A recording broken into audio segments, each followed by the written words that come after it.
honestly.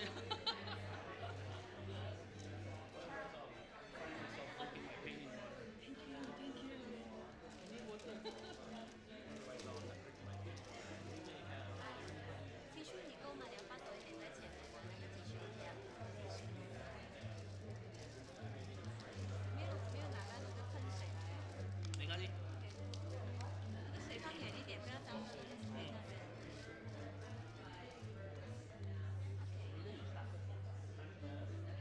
You sure? Yes, yes. Easy lah. Whatever. Yeah. You start first.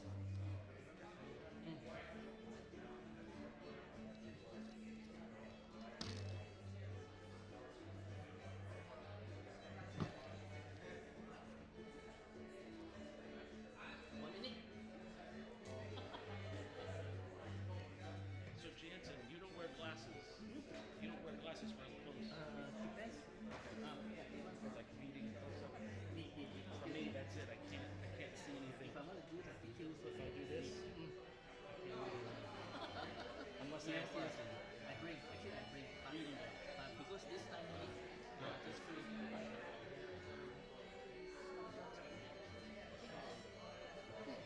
We're ready. We're ready when you are. Yeah. And the deal.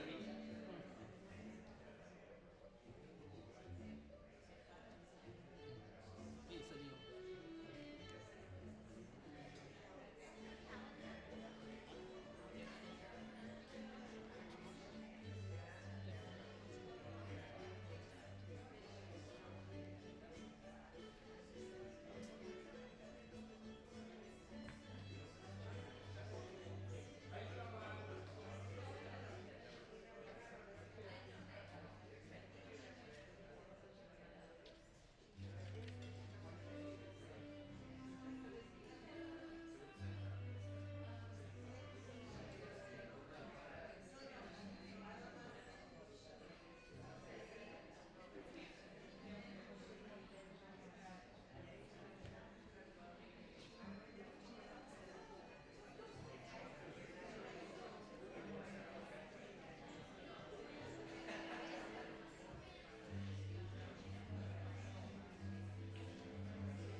We may have to be loud.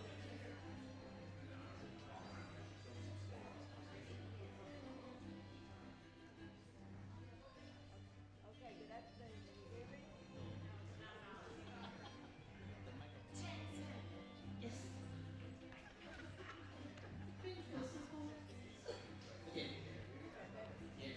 Okay, now, yeah.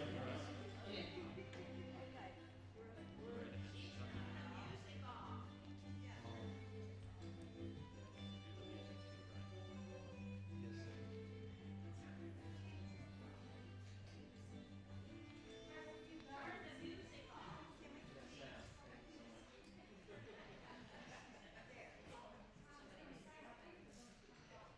Okay, is this better? All right, we're fortunate to have two artists here today. But here we have Jeremiah Patterson. He teaches painting and drawing as a professor of foundations at the Hartford Art School, University of Hartford, in West Hartford, Connecticut. His paintings and drawings have been exhibited throughout the United States, including 6 one-person shows at the Sherry French Gallery in New York City. And we have Mr. Jansen Chow, graduated from Kuala Lumpur College of Art in 1991, and furthered his studies in Art Students League of New York from 1994 to 1996. He's been awarded 5 signature memberships with 5 different watercolor associations, 4 in the United States and one in Canada. So welcome, gentlemen. Thank you for coming today. Thank you. Thank you. Thank you. So the first thing I'm going to say is what an honor it is to be here with all of you. You heard my name is Jeremiah Patterson, but it's just also, it's really a great honor to paint next to Jansen, somebody who I've followed for a while, and I think you're going to see two painters that go at things differently but have the same, I think, heart for watercolor. Right? So Jansen asked me to kick off. Would you like me to go? Because I want to see how he does this. I'm kind of amazed. But what I'm going to do for you is paint a demonstration that's typically a still life of my work. It's what I'm most known for. I was very blessed in 1997 to have the cover of Watercolor magazine that kind of launched my career. And very quickly, if you'd like to QR code this will take you right to a YouTube page on my 7 essential watercolor techniques, which I'll refer to throughout the demo. And what I'd like to just simply say is that one of the things I had to do a little differently for coming to Texas was, number one, I work exclusively from direct observation normally. So I look at the exact still life, and I can go right up close to the still life to see it if I want to see certain things in it. And that is not necessarily afforded in a situation like this. So the first thing I'm doing is I'm working from a photo reference, which is a little bit foreign to me, to be honest, but I'm going to do my best. So I printed it as largely and clearly as I could to see the detail that I need. But I'm going to end up interpreting a lot of that detail. I don't work, I'm not a photorealist. I'm a realist, but not a photorealist, and I don't try to copy photographs. The other thing that's a little bit unusual for me is that normally a painting of this scale is at least 7 to 10 days of 12-hour painting days. And I think they gave us an hour and a half, Jansen, isn't that right? So, and he said this morning to me, that's a nice long time, and I had my heart palpitating. So what I've done is I've done some stages, and we're going to get started with stage 1. Stage 1 for me is it's all about drawing. Everything comes from drawing. It's first working out a composition. There's usually many studies that go into this. Object studies, drawing studies. What you're not seeing are all the potato peels that happen. And then what I eventually come to is a composition where a very simple line drawing is placed on the watercolor paper to give me a map of where to work, and you can see that. It has some detail, but it's missing a lot of the shadowing. That's going to happen with paint. I don't want to make a painting that is a tinted drawing with pencil. I want to make a watercolor painting. So as I work, I'll be removing the pencil. And if I can do this, I try to work from background to foreground. Jansen, how do you go background to foreground, or do you just go all over? It depends. Oh, it depends. Well, this is why it's wonderful. You can see different things. So I generally try to work background to foreground so that I can mend my edges of forms and build them up. So what I'm going to do to get started, and then I'll stop talking and turn it over to Jansen, and I'll just work as he's starting up. Is I'm going to mix up a gray tone to lay in the background, the wall tone, and just kind of give it a general block in. Within my 7 watercolor techniques, the essentials, the first 3 are all about blocking in your form, and the last 3, and then the 7th one is unique. It's masking. Everybody knows as a watercolorist what masking is all about because it helps us save our page. But the next 3 are all about what we call modeling form. And if you're a painter, you know that painting is a blocked in form that gets modeled into roundness or into depth. And that's basically what we're going to do. So my favorite mix for background is burnt sienna ultramarine blue to make a nice neutral gray, because with ultramarine blue and burnt sienna, I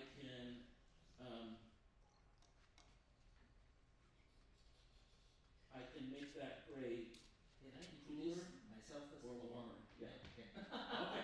Now, that's all I need to say, and you're on. Okay. Either you can go on. No, you're on. I'm ready. Go right Okay. Good morning, everyone. I'm Jansen Chow from Malaysia. Yesterday, I just took more than 32 hours from Malaysian flight to USA. So I'm so happy. I love America. Okay. 30 years ago, I was studying in art student. This is the second time back to America. So that my style is very freestyle, very free.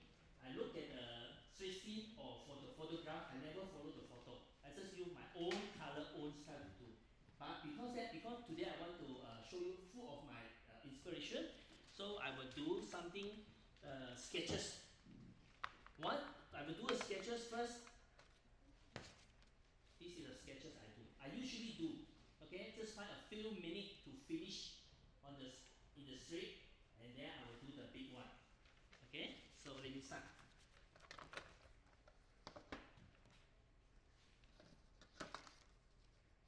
So Jansen, you're doing some little Yes. sketches to start. Yeah, I out do the with. small sizes. Yes. Sometimes I do those too, just from time to time, especially if I'm trying to figure out color, Okay. you know?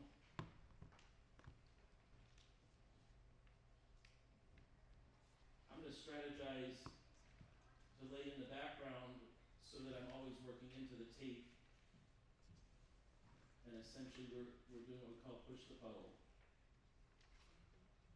And I think everybody's been aware of how to do that. Anybody in this room probably knows this one.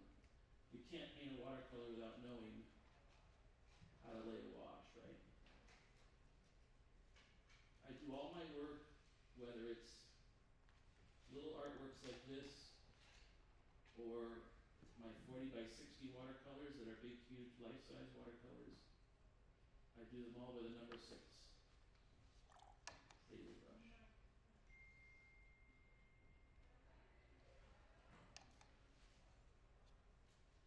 Using gravity to rotate, as those of you that, again, know watercolor, you're going to use gravity to your advantage. And I think of the paper as a light box. And I'm altering the light.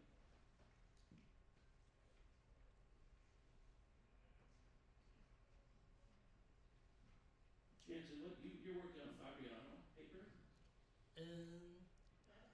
I use almost just Fabriano. Also, I like it because the paper is very bright, and when you paint it, you can show your color very nice. I love that. That's your color. The color in your work is really beautiful. That's the thing. I think that you have to have a paper with 1 minute sketch. Okay? 1 minute. Oh my God! And then I will do some a simple color to show that this scene I want to do the big one. Jansen, I'm still like 4 inches down on my back. I'm gonna come over and like grab his wrist. Beautiful, buddy. That's amazing. You could pre-wet this background and it will help the color move. I live in New England. We never have to worry about humidity because we're very humid up there. But in a place like Texas, you can consider maybe humidifying your paper a little bit to help this move. But generally speaking, you have to just go, as we say, go with the flow with watercolor. You have to just get yourself into that nice 3 minutes. calm mode. Okay, this is my simple sketch. My simple sketch. Oh, I love it. Okay, But you can see everything with it. to show the beauty of the city, how to use a simple paint, water, because watercolor for me, right, is a paint and water control. And the important is your feeling. Your feeling, how to do it. Okay? So I will do the big painting now. Follow this. So by having that sketch, see, the beautiful thing is you've already painted the painting one time, right? And what I do a lot of times is with pencil. That's what I'm doing. With pencil, I'm drawing and drawing and drawing. I'm working out what I'm going to do with paint. And I think in any case, your best angle as a watercolorist is to always think ahead. Some of the Beautiful.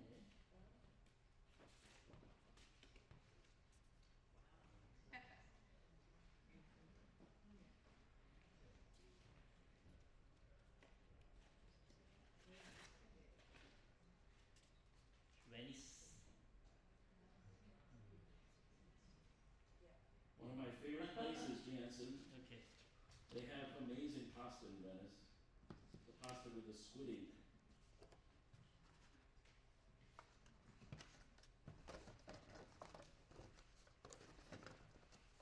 One of the nice things about the burnt sienna ultramarine blue background glaze is that it can go a little grainy, which can be nice, but it affords the ability to move warm and cool. That's really what you want to be thinking about when you're working with tones, is when you're wanting to work warm to cool. Color always has its own moment. You've got the red, the orange, the yellow, the color wheel, but you always want to think about color in 2 terms. in my opinion, and that's what color are you using and what temperature is that color? And that's what gives those paintings that beautiful liveliness, right? Okay, today's I'm doing the big painting is a New York City scene again. So same like just now I do the sketches, I use a big flat brush, use only grey color to start. The grey color.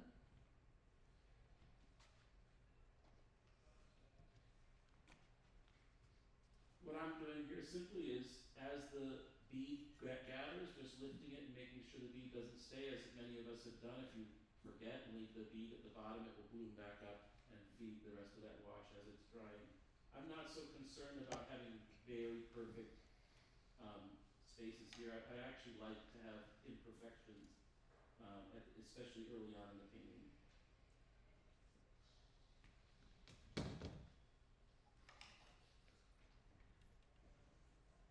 I'm going to push a little colder for some cast shadows.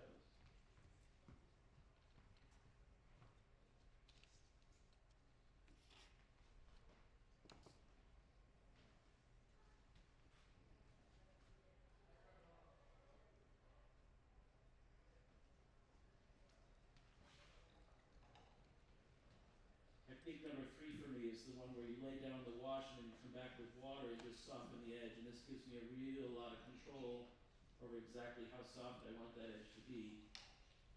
And so I can take the clean water. I always think basically what we're working with is colored water and clean water. You have to let the water do the work for you. Don't try to fight it.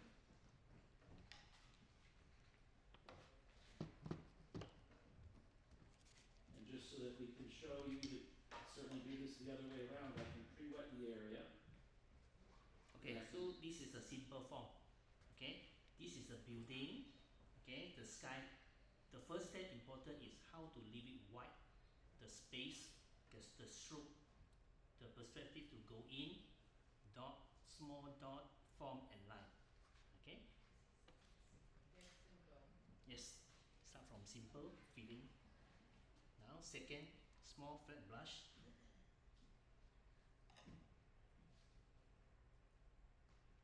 To do some more details. He's got the whole paper covered. I'm just flabbergasted. You will be there in 15 minutes.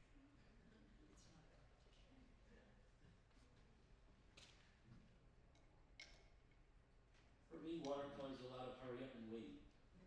And I'm sitting predominantly because in order to have the type of hand control that I'm needing to make the work I make, I need to be feeling like I'm stabilized. Normally, another small difference from this demo from the studio is normally I work on an easel virtually upright at about a, I would call it maybe like a 60-degree angle, something like that. But we have to have the canvas after all. For those of you that ever watched Julia Child, she would always have the half-baked turkey. And so I don't have to use a hairdryer or anything like that. We'll just let that one pause. And I brought in a few extra shadows. What I'm going to do now is establish what I call the underglow in these live objects, the fruits. And there's a lot of ways to do this, so I may do a couple different ways. But mainly what you're thinking about is that if you want a soft edge, you want to have water on your paper. So you want a wet page. If you want a hard edge, you don't want water near it. You want it to be able to hit that dry paper. Okay, now I show you my secret how to mix with grey color and fresh color, yellow, to make it like a dirty color, but you can see special effect. After the grey color I'm finished, some of the brush still wet. Now I use yellow color, watery first. Some they just join. Okay, this is watery yellow, and then now thicker.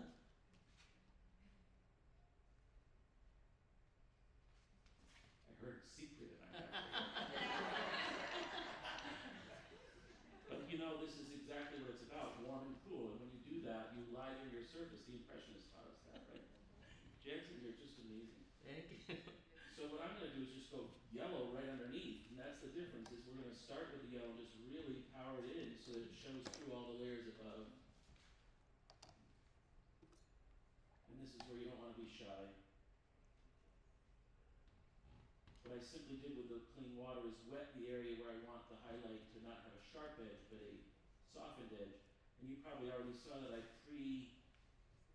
used masking fluid ahead of time and pre-masked the area of the paper I want the highlight to remain pure white.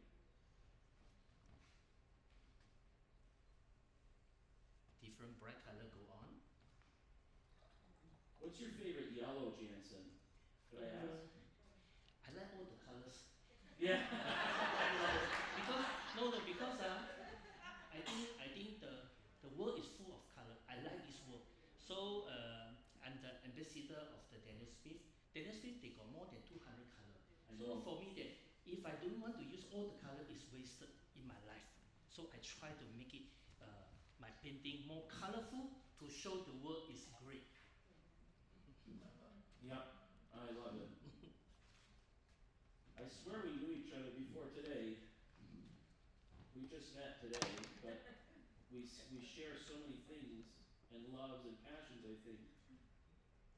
So what I've done here is just put a little bit of a more red yellow up with the more lemon yellow, because in looking at this form, I want to bring out some of that where the form turns, and we're just going to let it sit.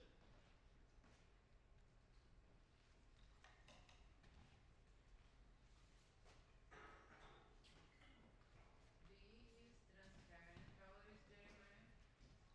So yes, so the key to watercolor, what Jansen just mentioned, is that pigments come in all shapes and sizes, and basically what you need to remember, there's two sources, the inorganics and the organics, and they're going to be transparent or not. So I actually work with both more opaque pigments like cadmium yellows and cadmium colors, and then also some transparents as well. Those would be like your Indians or other types of yellows. And in fact, with all pigments, in fact, what I'm not showing is I always chart the colors I'm using so I can see what they'll look like when they're dry.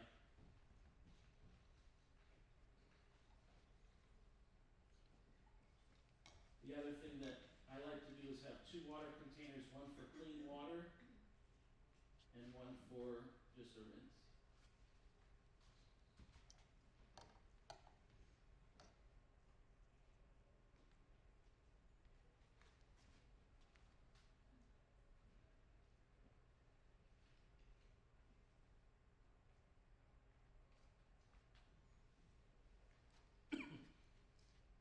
For my painting, right, I like to use direct color.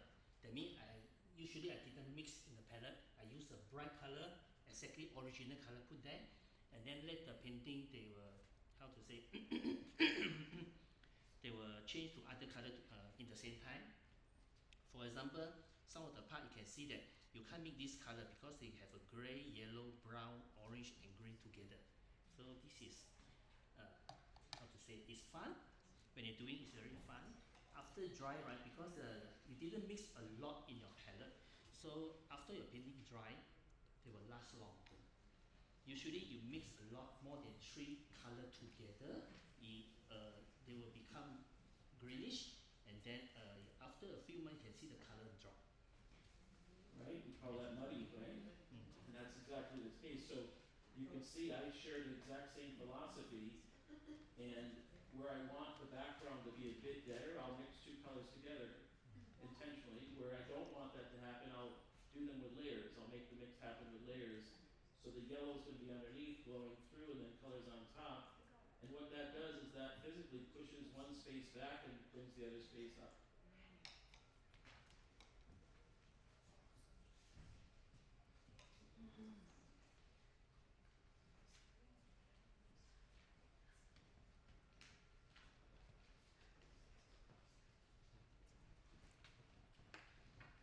Okay, after the feeling like this, now I can use a small brush to do more details. I will focus like the camera effect.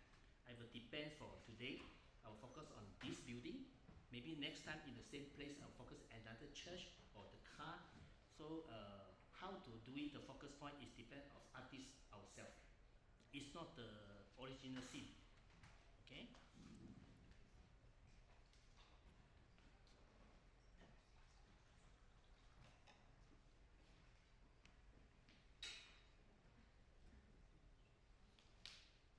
Now I'm mindful that if I start working anything next to these apples that are still wet, I'll get crawls, as you know, color's going to move in wherever the water is.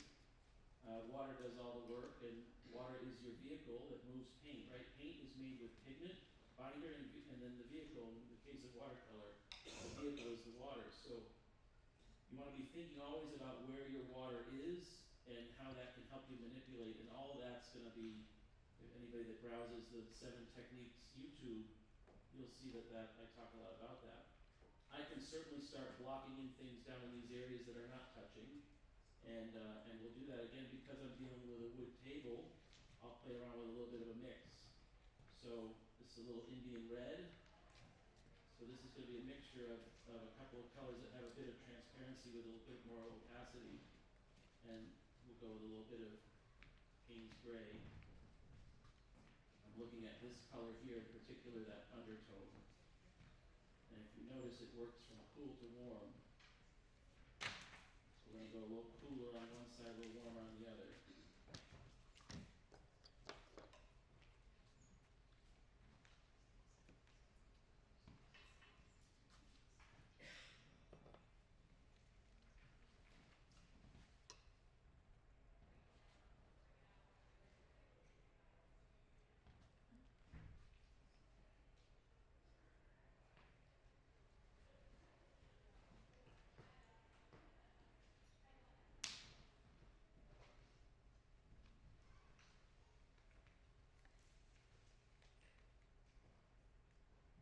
I also intentionally compose pictures with a lot going on just so that I don't have to paint huge shapes.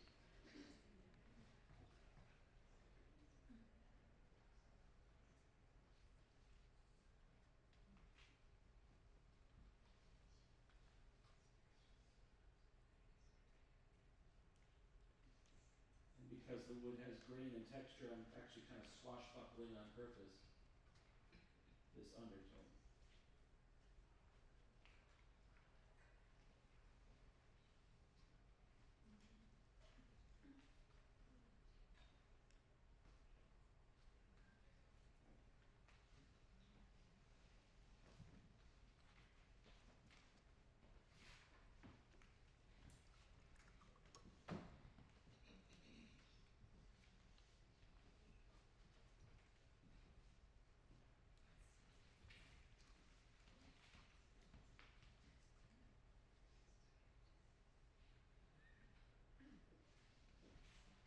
A mixture of Venetian red and black, and it's an ivory black.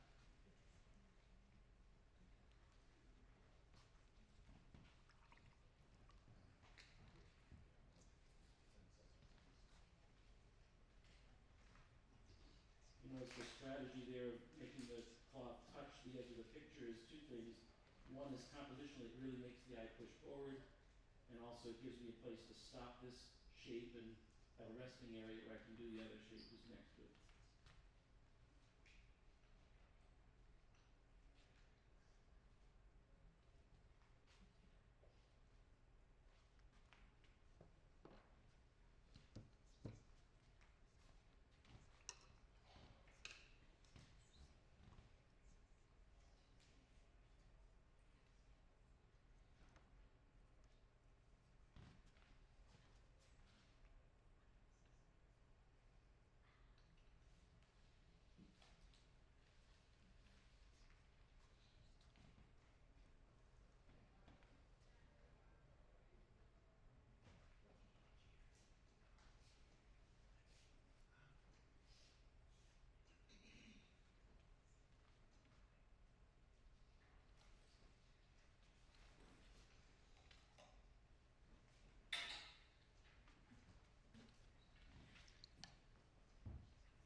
is much better. Okay. This one is I'm pretty sure. I just show now it's still wet. I will let it dry. Usually I will until this step I will go to have a coffee or maybe I continue tomorrow in my studio. On the spot or demo I will keep going. Sometimes the texture will special and then this fitting I won't worry to see the color it will drop everything. But I want to show you the original color. From the skin it's not so nice. This is more original. Yeah.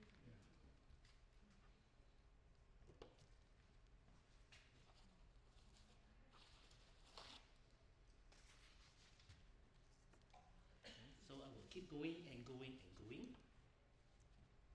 Okay. Now I like to use a very thin brush, okay, to use a sketching way to paint.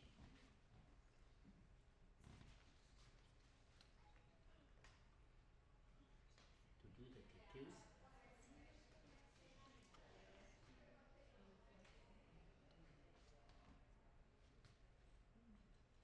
What I'm simply doing here is blocking in all the undertones and essentially setting up my surfaces, trying to be thinking about what color lays underneath everything. And in the case here, I brought in a little bit of the yellow reflecting in the surface of the table. You can see that happening right through here. There's a little warmness of yellow where the hair is reflecting in the surface of that table. The table is acting a bit like a mirror. So you see that hair underneath.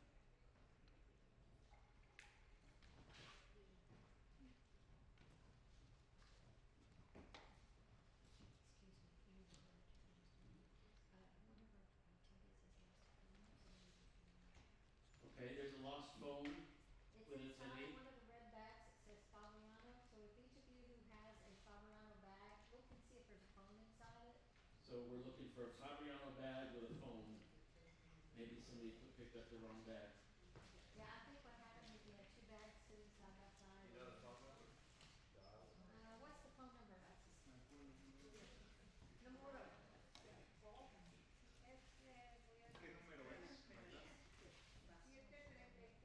7, 34, 112, 4951. I'm going to say it once more. Please. 52. Yes, we were trying to convince.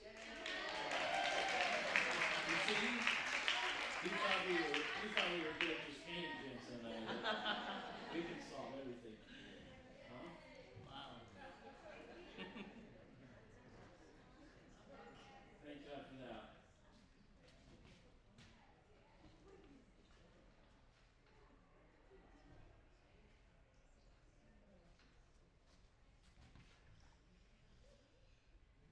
Do you limit the time, Jansen, that you work on it at this point?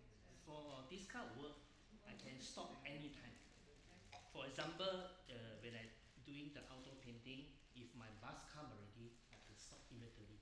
So because I usually when I go there, I took some picture, do a simple sketch, and then I will keep the whole beautiful scene through my eye in my mind. So when I go back to my studio, I can use the imagine. You follow my inspiration in that time, I will do the work. Because I always understand that painting is for artists, you must use your own way to do. Every day can be different. Not like like to follow the picture, right? Sometimes the picture you need to follow the details, everything. But I think you can change some color or the background, everything to make it more how to say, something different. So now it's like that. Okay, 4, 5, 6, okay, I will keep going. Like for example, I know America now they have so many city facing the how to say the bad weather. So I think that if I 2 more weeks I will go to stay in Manhattan 2 weeks time. So I will paint outdoor every day. So if something happen, I will run and then continue in my studio. God bless America. There are so many.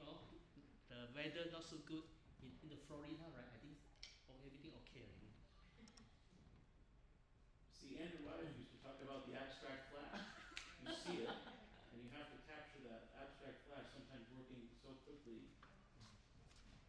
So as I transition myself and do the Julia Childs thing again, what I want to mention is that we're about to move with those hairs from their locked-in underglow to their form, and the key for me is drawing.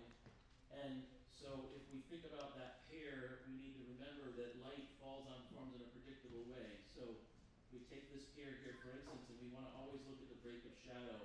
A pear is essentially a sphere that's attached to what's called a modified cylinder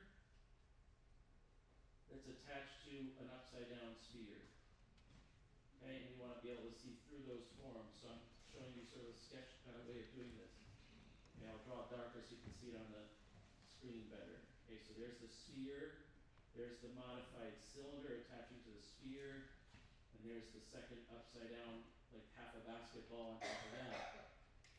If we know where our highlight is, we can find the break of shadow, because the rule of light is that if I find the center of the object and I draw the axis through the center of the object and the counter axis through the highlight, the distance from the contour of the object to the highlight is equal to the distance from the center of the object to its break of shadow, always. And the break of shadow would work around the sphere, logically. If I could see it go around the whole sphere, it would go like this, but then it meets the modified cylinder and comes up, and then it meets this modified cylinder and turns. And so we have what we call the light side of the form and the dark side of the form. The dark side of the form would be cast in shadow. These are all things to learn so that when you're looking at your subject, you're not just trying to see it, you're trying to draw what you know you will see. And some of these are the kind of things that we can predict to see. If you want to continue to browse the YouTube, you'll find a video called The Parts of Light on an Ovoid Form, and it walks you right through all of that. Okay? But in Julia Child style, what we'll do is simply do this. Okay. Hair with just one layer, hair with two layers, hair with three, and the build-up. So I'm just going to continue doing that on these two and bringing them together.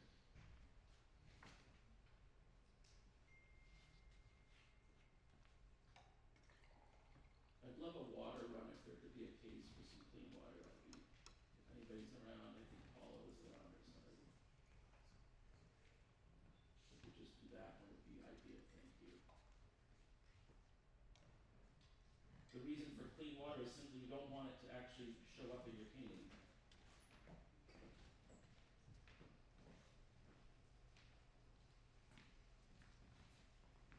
And for shadow color, I'm just going to go for like a nice Prussian blue. And I'm just going to take the blueness out of it with a tiny bit of burnt sienna to make it just a little less strong.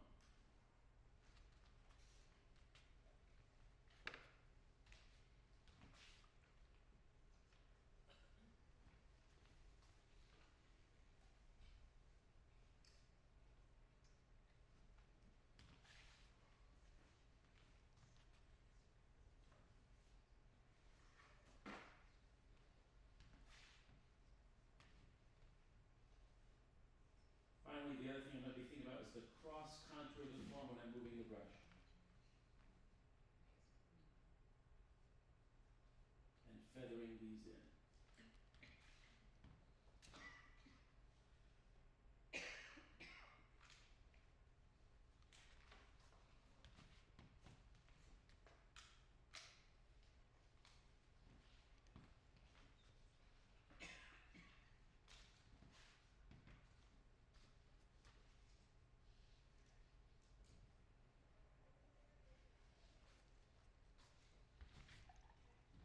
When we do wet into wet, there's wet into wet, dry into wet, semi-wet into wet. There's all the different varieties, and your color will bleed differently depending on how many of those you play with.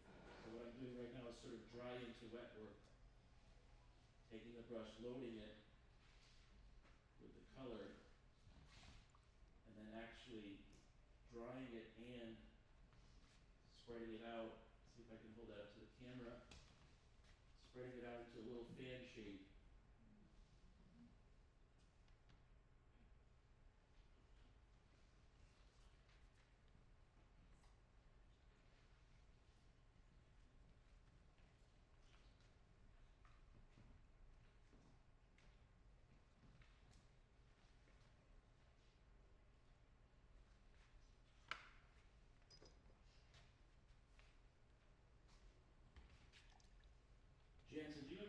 impatient Hmm? with water? Do you ever get impatient with watercolor? For me, right, because I paint watercolor more than 30 years, Yeah. and I have start from the realistic, semi-abstract, abstract, all the technique I tried before. So for me, is nowadays painting is just for fun. Mm. Okay. First you make yourself fun when you paint. You make the people when they view your painting happy. This is important. Agreed. I agree with you 100%.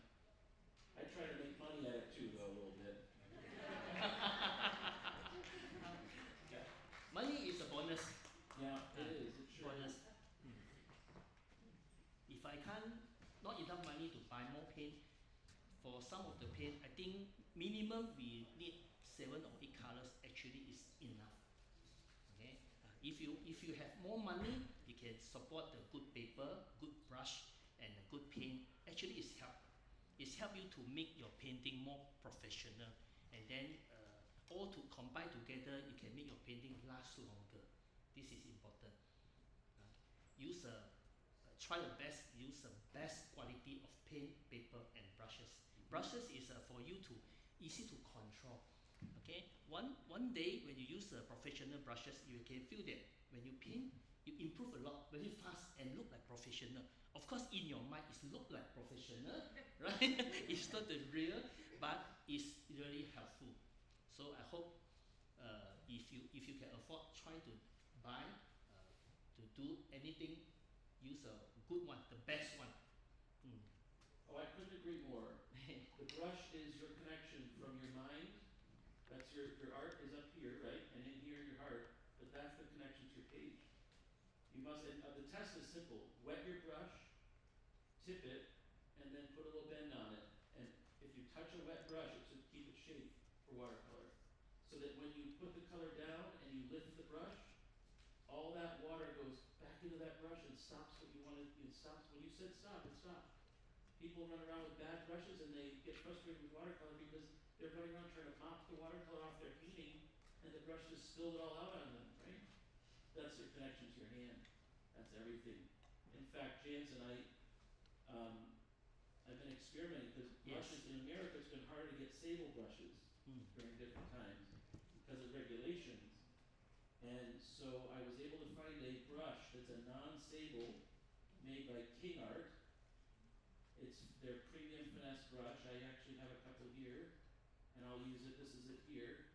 And it's the closest I've been able to find to a non-sable brush that is going to act like a sable brush. So just 40 minutes, my outdoor painting is considered finished. Okay, so I will let it dry first. After dry, I will go to the second layer. This is It's just beautiful. this is only the okay for outdoor painting.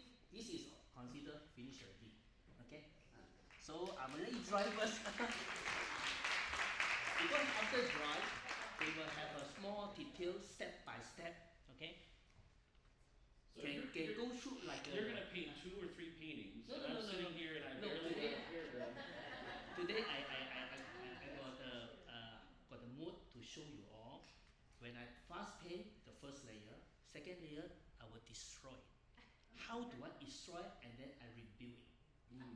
So sometimes like that. Watercolor paint, like watercolor, especially watercolor, not the oil paint. Okay, because it's when you paint it, it's quite dangerous. You are afraid to make mistake, or sometimes you cannot control for the water or paint. Why not you some of the part you just destroy it. Destroy that means is use your you different way to do the paint, the way to do the color, make it different like you usually do. And then after dry, how do you control back to make it more brighter, more solid, everything.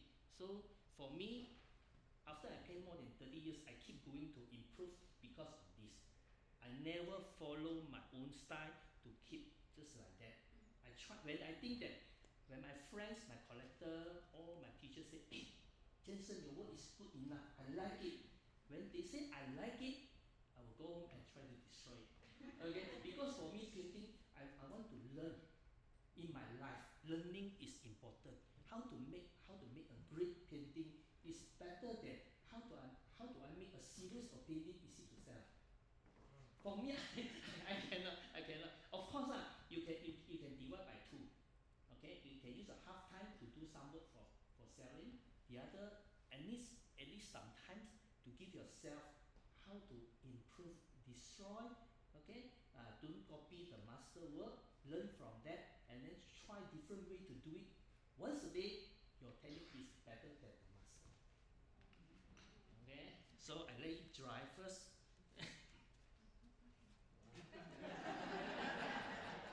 Learn from Jeremiah. I'll tell you that what he just said, though, I could have said myself, and that is that one of the reasons I work from direct observation is because I think of every time I'm going to draw something, rather than tracing a photograph, I'm learning something about nature and about the world, and I'd rather learn. Okay. So what I'm doing here, simply, I put water down on the surface, and I'm working with a lot of textures. If you see my work, you see layers and layers of textures. I really love, the other painting medium I love to work with is egg tempera, which is very finicky and finesse. This is considered first layer. This is the first layer. Okay, so you can see very colorful, but not enough stronger. No strong color.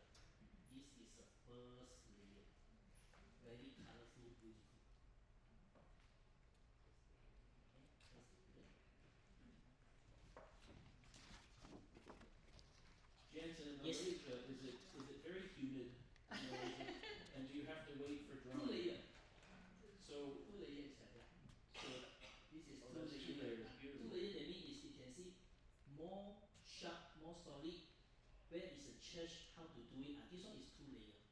Okay, at least got two layer here. Texture. I got very neat painting. I challenging myself because some of the students they say, "Hey teacher, you can do very free, but maybe you cannot do very neat. Can you copy a photo to do very neat?" I tried before. Yes, I can. Okay, but I spent 2 months to show that to show I can do that. So I think it's okay one. Okay, but I need a glass. Need 2 months. Every day I spend 8 hours to do. I think every day I just do 2 inch. But my realistic is different. My realistic is when you stand from far, it looks like a photorealism. But you see close, it's abstract. But today I didn't bring. Okay, you can search my Instagram and Facebook, Jansen Chow. You can see many of my work. That's where I saw it, Jansen. I think your work is online. When I started sending work to Fabriano, this is why, you know, it introduces us. This is why this event is so beautiful. It introduces you to artists that you might not know, and then they become another. You know, you become part of their fan club, right?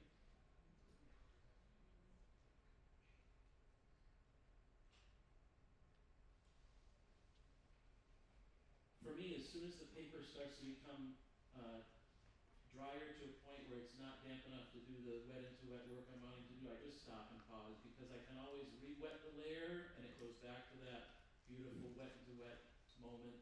As long as I let it the paper go bone dry and be really patient with it, I can move around and I can continue to layer. And you know, I've worked with many teachers that said, "Oh yeah, we can only do 3 or 4 layers of watercolor." And I've learned over many years of painting, it's just a myth. You can really do lots of layers as long as you let the paint dry in between. If you're impatient, that's where you get muddiness. Because as Jansen said, what you're doing with what muddiness is many colors mixing together, and if they're mixing together on the wet paper, it's no different than if you mix them together on your palette, right? You're gonna get mud. You're done, huh? No, I let it dry. Oh, good. Try to let it dry. I rest See, for a while. you're good. Now see, he can go get coffee, Yeah. like mentioned. I show my friend some neat work. This is very neat. I spent 2 to 3 months to finish. This is really neat. 3 months? This is very neat.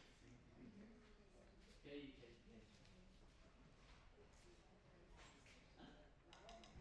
It's okay. It's okay. This is a very neat painting.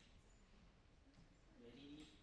Even when you closer, very neat. I want to challenge myself because photograph photograph, right? When you focus this, the rest is soft or blur. For painting, you can do that. Okay, this is I spent 3 months. On that one that you just showed, it looked like there was a three-dimensional white stuff. Yes. What was that? One is they want is gesso. They use some gesso sometimes because I think that in Japan or UK they are not allowed to mix other things in the watercolor. They're supposed to use pure watercolor. But I graduated in America. American style is you can use anything. You can use anything. That's why I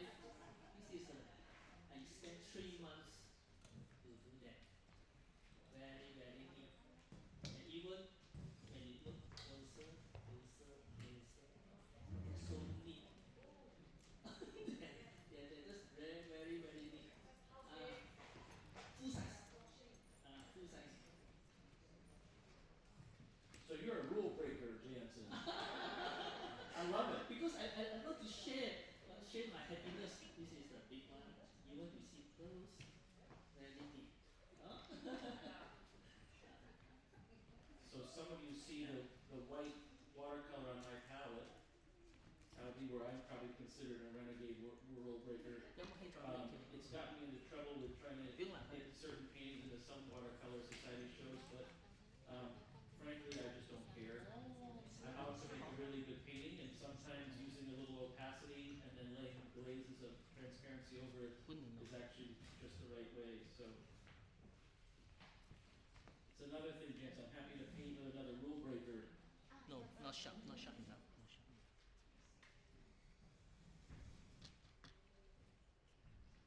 So I was asking earlier, when you're the drying time, I always find that that's the thing. The hardest thing about patience for me is the drying time. And in Texas here, I'm noticing it's a little quicker for the drying time. And although this room being cool and cold in the morning, it's probably making the drying a little bit managed.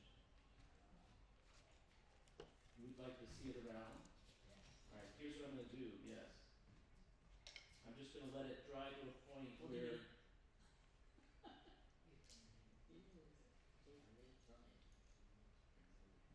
we're going to do this. I'm going to let it dry to a point where if you would hold it flat like this so it doesn't run, that would be ideal. And what I'm going to do too is just, we can pass these along the audience. We can just kind of pass those along from place to place. Well, with my buddy though.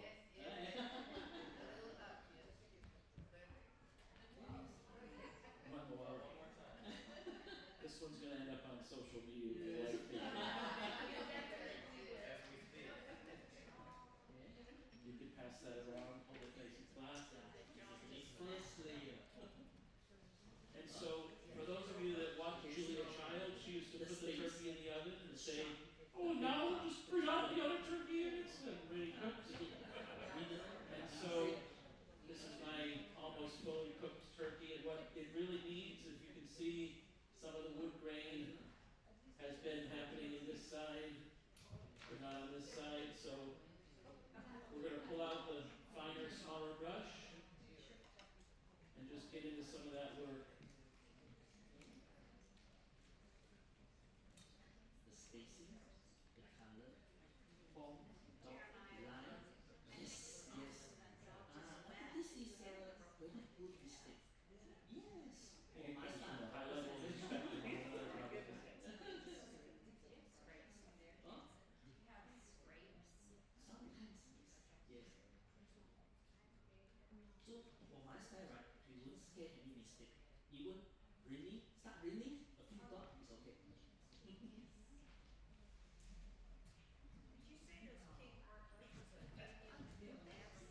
They're called King Art Premium Finesse. Yes. King Art is Yeah.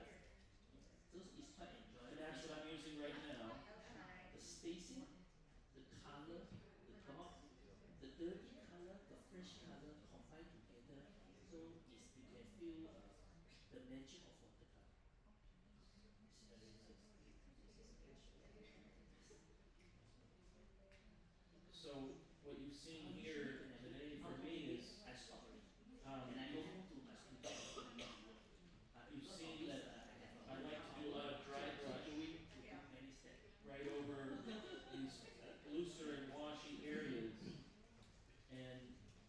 dry brush allows me to get back into the drawing aspects and picking away. And so this is where a brush like the King Art Finesse Premium with its tip, or some of the sables that I use as well, they just have, for me, they have to have an extremely fine tip to be able to afford this kind of work. And you'll also notice I'm not really looking at the photograph, just glancing at it occasionally to see tonal movements, but I'm allowing myself to rely on years of drawing wood grain and knowing what it looks like as well, because you can't ever paint every molecule of a subject. You've got to interpret it.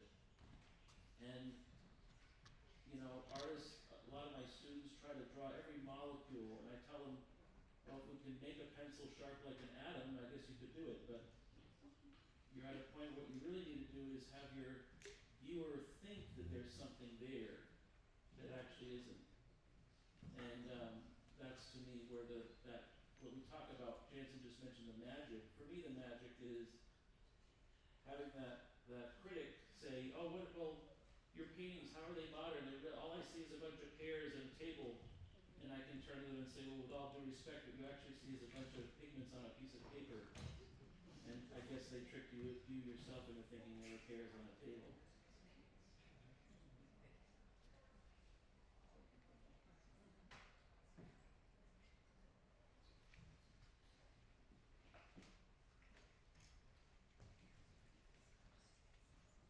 Do you ever use other means for creating texture besides just the brush?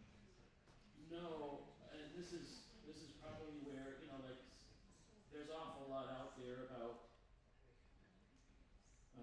using salts and different things for textural aspects. Or one of the things I do play with is graininess of pigment. Certain pigments will grain more than others. That's something you can see if you chart them out. But for me, I'm trying to let drawing always be part of my process. And rather than letting some sort of technical, thing be part of it. Although occasionally, if I wet the surface, I can put the pigment in and let it bloom. And I let that natural bloom be part of the process. I'm also at times wanting to be extremely finicky and directed of where that paint's going to be.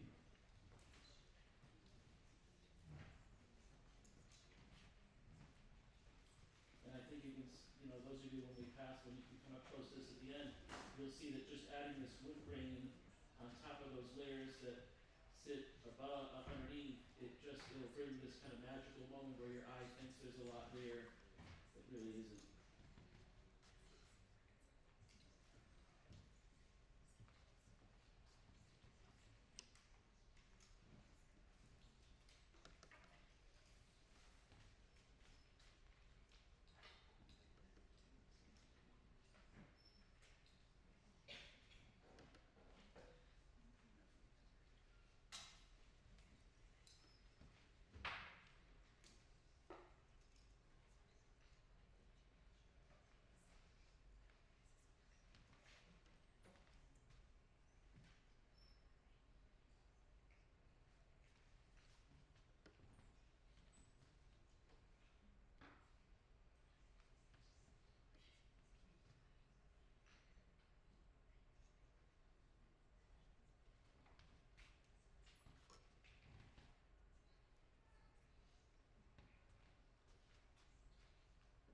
What kind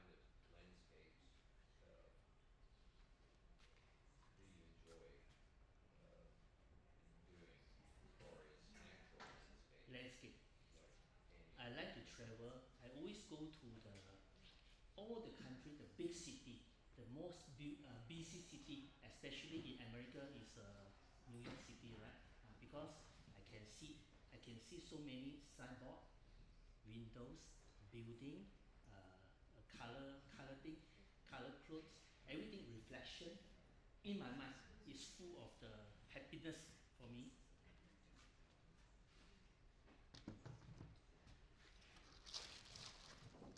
This is in Hong Kong.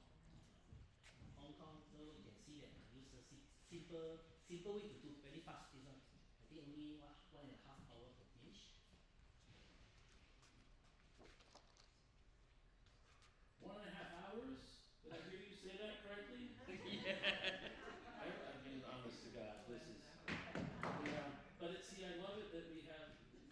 thing. If you have passion, you do what you do, and the paintings are beautiful. I can't believe it's 1.5 hours though. I just don't know that I could think that fast. Beautiful. Thank you.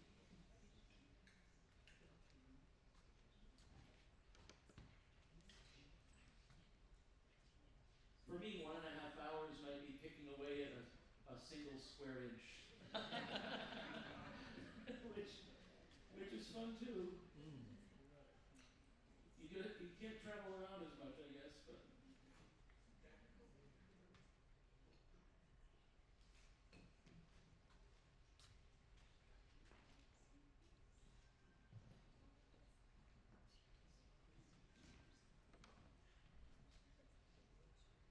In the end, folks, every single thing you do is simply a brushstroke.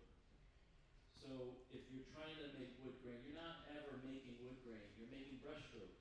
And so you want to think about what do those brushstrokes do? How does this move? What kind of speed does it have? Sometimes velocity matters.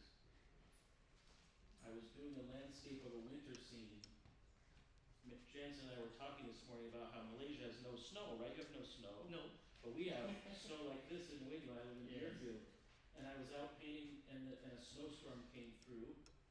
And I broke the rules and dipped my brush into some Chinese white and threw the painting on the ground and spattered it with velocity, trying to feel the snow move across the surface, and it worked.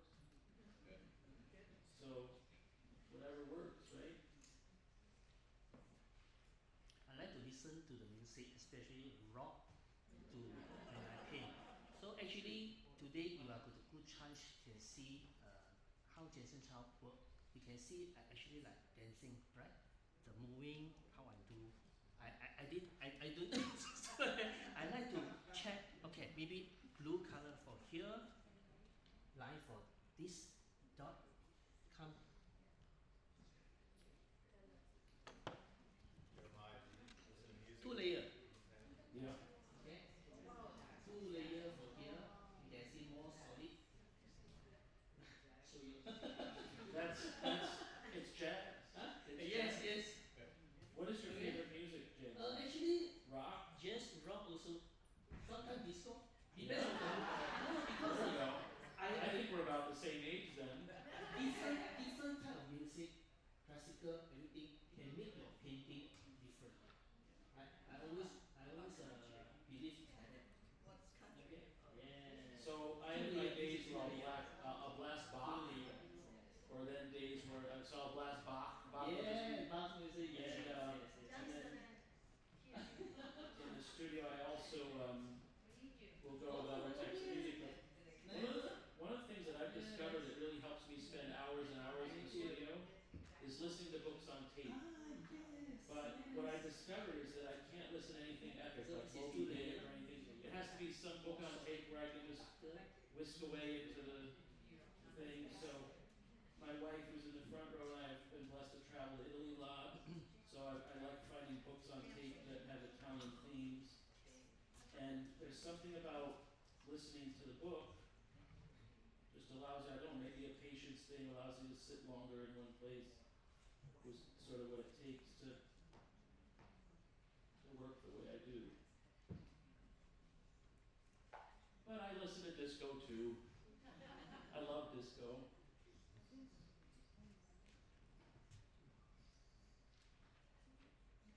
I think those are great questions. You know, this is music can help create movement in you as an artist, right?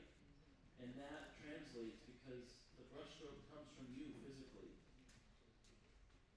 It comes from your mind, it comes from your eyes, it comes from your heart and emotion as well.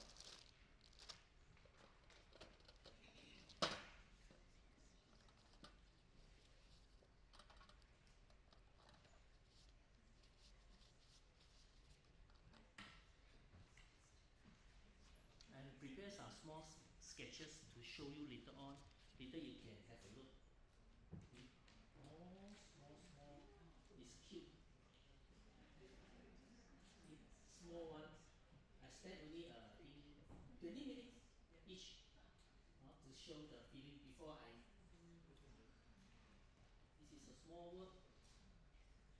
Small. The small work. Oh, nice. I have so many small ones. Later you can come and have a look. This is a San Francisco. I wait for it to have a painting with you in San Francisco. Oh, small. This is a postcard. So I do this one small size. So how long does it take you to make one of these? 20 minutes. 10 minutes? 20. 20? Actually, 10 minutes I can finish, but I just spend some time to do more pictures and everything. Final touch. Yes. Like magic show.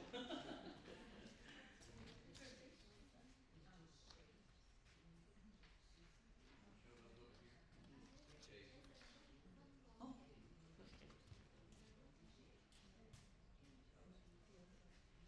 Many minutes. Simple sketch. Yeah, so cute. Yes, very cute. 20 minutes. I just warm up my hand before I come to America. I want to do something special. This is Wish in San Francisco. Thank you so much. Yeah, I'm waiting for you to go there. Yeah, this angle I like it. Simple, solid. Nice. This is also the tower in San Francisco. Okay, just warm up my hand to go there. Jansen,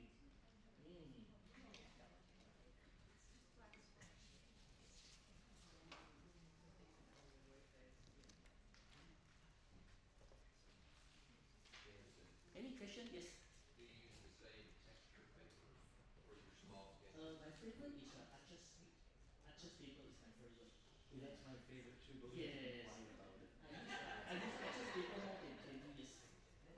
And then later on, because I got so many sponsors to send me the paper, so I just try and try. Of course, all the paper also not bad, but I try to use 600 gram at least minimum, and then rough surface. This is favorite. Fabriano paper also good. It's very white. After you paint the show the color, all the color will come out. So it's good paper.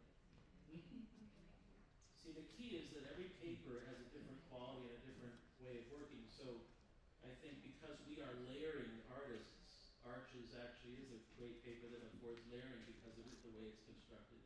And so I'm using the cold press Arches, yeah. But there are some papers that are much more conducive to lifting, right? And so if you find yourself to be a lifting specialist, go with that paper. Go with the paper that makes the work you want to make. I think that's the important thing. It would be my recommendation. And but there are a case can be made. There are some things about watercolor paper that if you're using inferior papers and you're not getting the results you want, you may want to think about whether or not that's the paper causing it and not you. I tell my watercolor students a lot of times the inferior quality brush, the inferior quality paper, and the inferior quality pigments, those could be the culprit. It may not be you. And so look at those things first, as opposed to necessarily thinking that you have to reframe your whole painting style.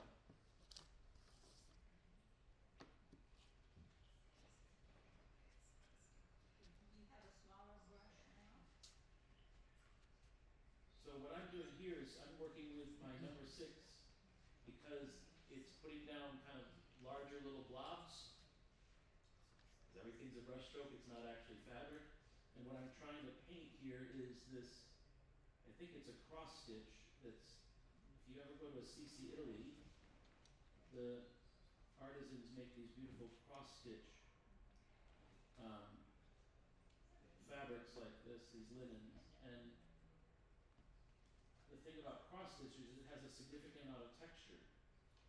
So I could certainly lay down a nice clean blue under that area, but I won't have any feeling of texture at the end. So in this case, where on a wall I may want to be as flat as I can be, in a place like this I want to build it up with little pointillism to achieve some smoother texture and feeling that will imbue the surfaces above it with that, what's underneath. So it's kind of a strategic way of working. Just thinking about how can I allow the strokes of the brush to emulate what it is that I'm trying to achieve.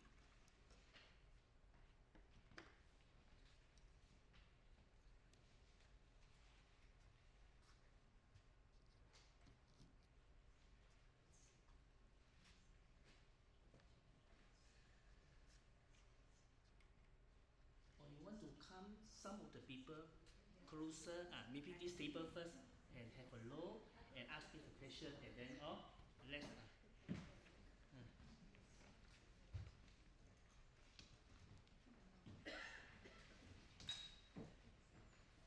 Okay, you can see closer for the sun, the lighting, the color.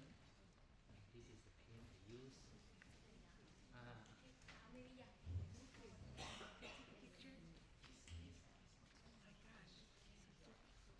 Jansen, when you come to California, do you ever come south? You were in San Francisco. Did you come to Laguna Beach?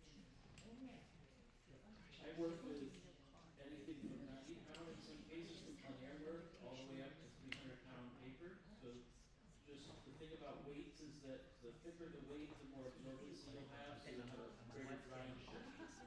So if I'm working on 300-pound paper, I'm really saturating those colors as they go down, because you need to have them hold up over that drying shift. Oh, so cute. That's fancy. Yeah. My most go-to though is 140-pound cold press. People are amazed. They ask me, why don't you work on hot press paper? Because of your desire for detail, and I tell them very simply, because hot press paper, the color sits a little more on the surface, and I want it to sink in just a little more. And I work through the bumpiness of the paper to achieve the detail that I'm interested in. What did you use for this black? Was that natural tint? What's this?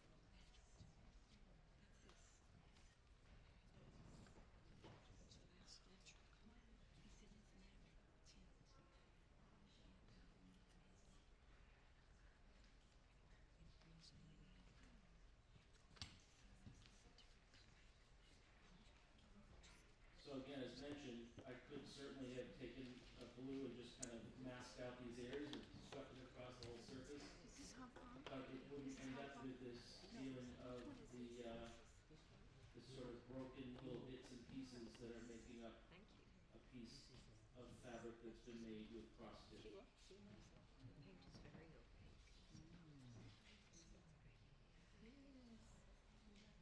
Is it okay to take a photo? Simple sketch by Lotte. Postcards. Do you paint those first, or you This one I try to just make for a simple fun? way to mix before my big work. This is my sketch.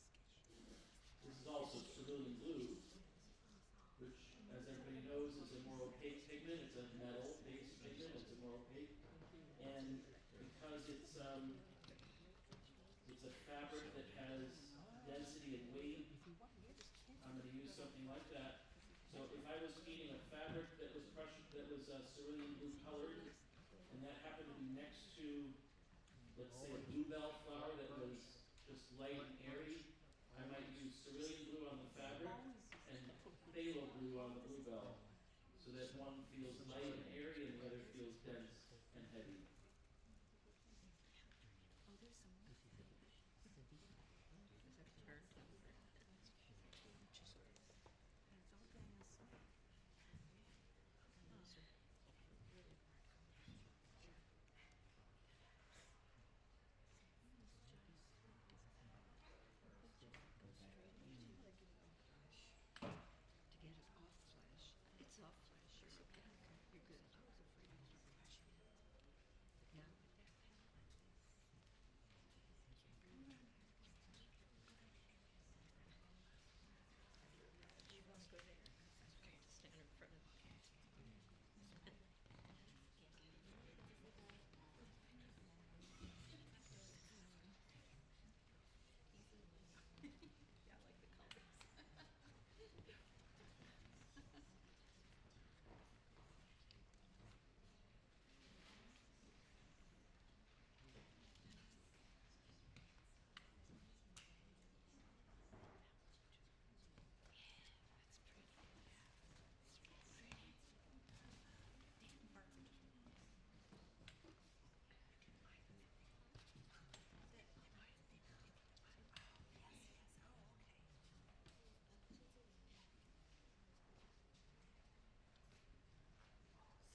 what I'm going to do is just bring in this cross-stitch pattern on about half of this, so that everybody can see, if you, in the demo, that you can see that some of this little painstaking work is just necessary to bring the painting to a certain level, and we can see when that's added into the rest of the composition, how much more exciting it will be.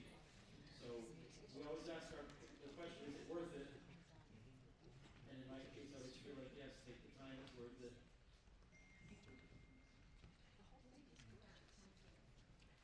So that would be, if you look carefully at the way that I did and was working on this little blue patch, I was literally doing it like a grid, a little blip at a time, one blip at a time, one blip at a time. The point was in the use of dots of paint as opposed to moving the paint in a fluid pattern. So what it does is it gives that area with a textural feel that is very similar to a cross stitch.